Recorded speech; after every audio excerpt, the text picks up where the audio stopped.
오늘 우리에게 주신 하나님의 말씀 역대상 5장 1절부터 26절까지 말씀입니다. 역대상 5장 1절부터 26절까지의 말씀. 이제 봉독하겠습니다. 하나님의 말씀 경청하십시오. 이스라엘의 맏아들 르우벤의 아들은 다음과 같다. 르우벤은 맏아들이지만 그의 아버지의 잠자리를 더럽혔으므로 그의 맏아들의 권리가 이스라엘의 아들인 요셉의 아들들에게 넘어갔고 족보의 맏아들로 오르지 못하였다. 유다는 그의 형제들보다 세력이 크고 그에게서 영도자가 났으나 맏아들의 권리는 요셉에게 있었다. 이스라엘의 맏아들 르우벤의 아들은 한옥과 발루와 헤스론과 갈미이다.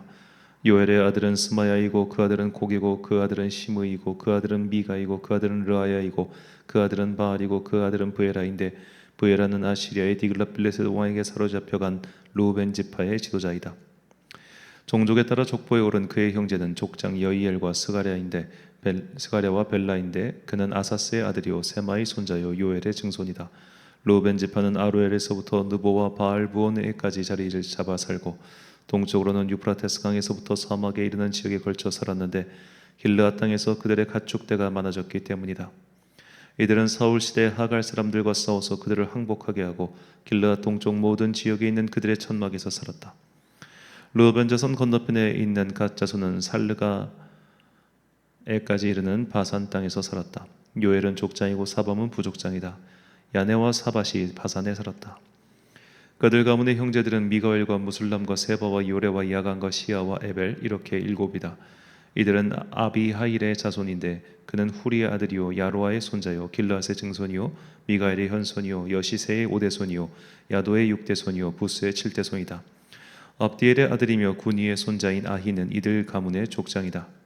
이들은 길르앗과 바산과 거기에 딸린 마을들과 샤론의 모든 목초지 끝까지 퍼져 살았다. 이들은 모두 유다 왕 요담과 이스라엘 왕 여로보암 시대의 족보에 오른 사람들이다. 르우벤 자손과 갓 사람과 므낫세 반쪽 지파 가운데서 방패와 칼을 들고 활을 당기며 싸움에 익숙하여 군대에 나갈 만한 용사들은 44,760명이다. 이들이 하갈 사람과 여드루와 나비스와 노답과 싸울 때에 하나님께서 도우셔서 하갈 사람과 이들의 모든 동맹군을 그들의 손에 넘겨주셨는데 이것은 그들이 싸울 때 하나님을 믿고 그에게 부르짖었으므로 하나님이 그들의 부르짖음을 들어주셨기 때문이다. 그들은 적의 짐승 가운데서 낙타 5만 마리와 양 25만 마리와 나귀 2천 마리와 사람 10만 명을 사로잡았다. 이렇게 많은 적군이 죽어 넘어진 것은 하나님께서 이 싸움을 도우신 결과이다. 포로로 잡혀갈 때까지 그들은 거기에서 살았다. 므낫세 반쪽 지파의 자손은 바산에서부터 바알 헤르몬과 스닐과 헤르몬 산에 이르는 지역에 살면서 그들의 숫자가 불어났다. 그들 가문의 족장은 에벨과 이시와 엘리엘과 아스리엘과 예레미야와 호다위야와 야디엘이며 이들은 용감한 군인으로서 각 가문의 유명한 족장이다. 그러나 그들은 그 조상의 하나님을 배신하고 하나님께서 그들 앞에서 없애버린 그 땅 백성의 신들을 섬겼으므로 이스라엘의 하나님께서 아시리아의 불왕의 마음과 아시리아의 디글랏빌레셀 왕의 마음을 부추기셔서 르우벤과 갓과 므낫세 반쪽 지파를 사로잡아 할라와 하볼과 하라와 고산 강가로 끌고 가게 하셨다. 그래서 그들이 오늘날까지 거기에 살고 있다. 아멘. 이익을 좇는 자의 최후란 제목으로 하나님의 말씀 선포하겠습니다. 오늘 본문은 요단 동쪽 지파 르우벤, 간, 므낫세 반지파의 마지막에 대한 이야기입니다. 이 세 지파, 특히 이제 이야기를 주도했던 르우벤과 갓 지파는 아직 이스라엘 백성이 가나안 땅을 정복하기도 전에 먼저 자신들의 땅부터 할당받았습니다. 그 이야기가 민수기 32장에 자세히 나와 있죠. 민수기 32장 1절과 5절 말씀입니다. 르우벤 자손과 갓 자손은 심히 많은 가축대를 가졌더라. 그들이 야살 땅과 길르앗 땅을 본즉 그곳은 목축할 만한 장소인지라. 또 이르되 우리가 만일 당신에게 은혜를 입었으면 이 땅을 당신의 종들에게 그들의 소유로 주시고 우리에게 요단강을 건너지 않게 하소서. 자, 이 원래 이 요단 동쪽을 다스리고 있었던 바산 왕 옥 그리고 그런 사람들의 땅을 다 함께 싸워서 이긴 거예요. 그런데 딱 보니까 그 땅이 살기 좋아요. 그러면 우리는 굳이 저 요단 건너 약속의 땅 가나안 거기까지 가지 말고 우린 여기 살게요. 당신들이 거기 가세요. 지금 이렇게 요구를 한 겁니다. 모세 입장에서는 당연히 노발대발할 수밖에 없지 않겠습니까? 왜냐하면 그런 식으로 예외를 두는 순간 전체의 사기는 뚝 떨어질 수밖에 없잖아요. 하나님께서 너에게 진노하실 거야, 너희 벌 받을 거야, 너희 그러면서 안 돼, 너희가 그렇게 가면은 사람들이 무슨 의욕이 나겠니, 이렇게 해가지고 딱 누르니 안 된다고 반대를 하니까 그 다음에 이 사람들이 절충안을 제시한 게 뭐였냐면, 그러면 우리 아이들과 여자들은 여기 남고 전쟁을 치를 수 있는 남자들은 함께 넘어가서 전쟁 다 끝나면 돌아오겠다, 이렇게 말을 합니다. 자, 이것도 사실 다른 지파들이 볼 때는 비겁한 말입니다. 왜냐하면 그때도 제가 강의할 때 설명을 드렸는데, 자, 온 가족이 함께 이주해 가지고 지금 당장 내가 지켜야 할 가족이 여기 있어서 싸워야 되는 사람의 마음과 내가 지켜야 할 재산과 그런 것들은 다 후방에 있고, 그리고 지금 내가 여기서 싸운다고 해서 이걸로 인해 우리 가족들이 배불러지고 결국 남의 싸움이 돼버리잖아요.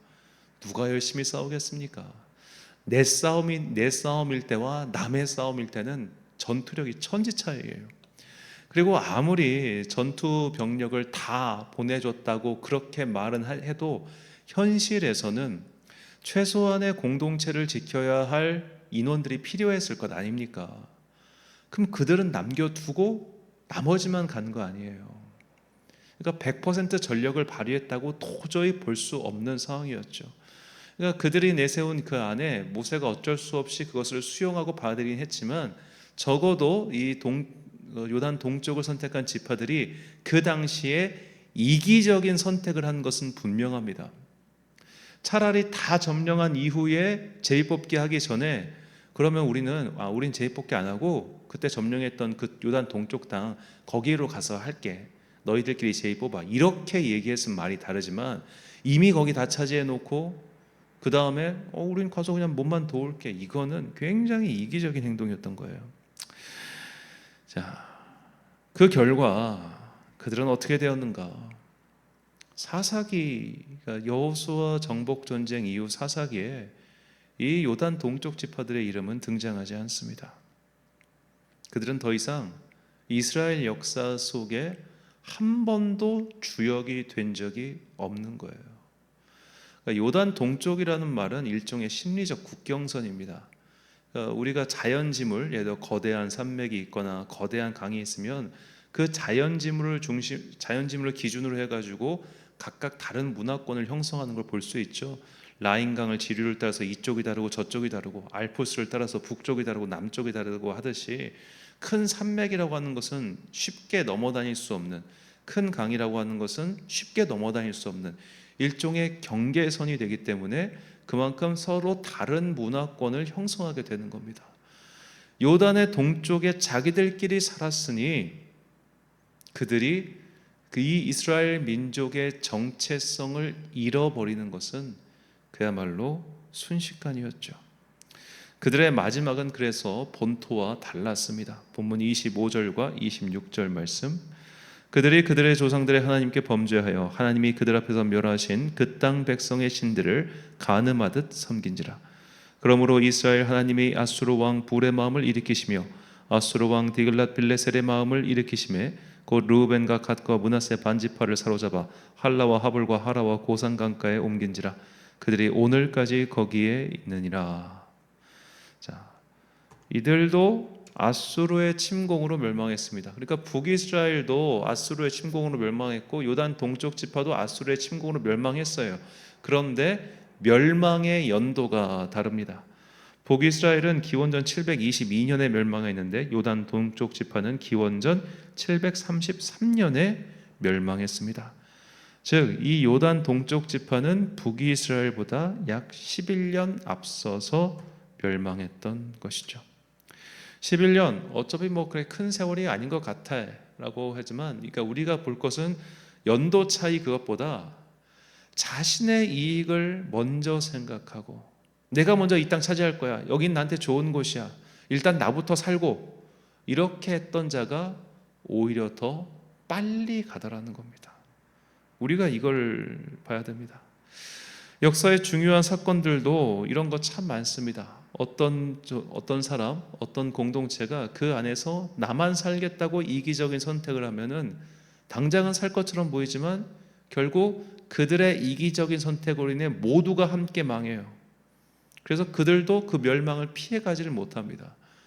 우리가 영화에 보면 흔히 나오는 클리셰인데 막 뭐 외계인이 침공하고 혹은 뭐 미지의 존재가 침공하고 막 이럴 때 나 여기서 나갈 거야 하면서 먼저 살겠다고 나갔다가 걔 때문에 다 죽고 뭐 이런 이야기가 되게 많잖아요. 우리가 역사의 준칙에서 이걸 배울 수 있는 겁니다. 역사의 경험치에서 어느 공동체든 어느 조직이든 나부터 살겠다고 먼저 나서고 이탈하는 사람, 그런 존재가 있으면 바로 거기가 와르르 무너져서 결국 다 같이 죽는 거예요.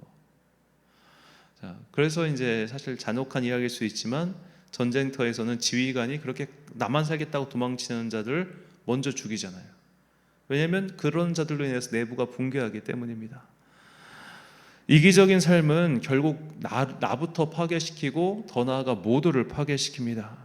그런 이기적인 사람을 먼저 도우려는 자가 없기 때문에 그는 삶의 위기가 찾아왔을 때 모두에게 외면당하기 십상이죠. 이런 것들을 참 잘 보여준 역사의 신뢰 중 하나가 아우슈비츠 수용소입니다.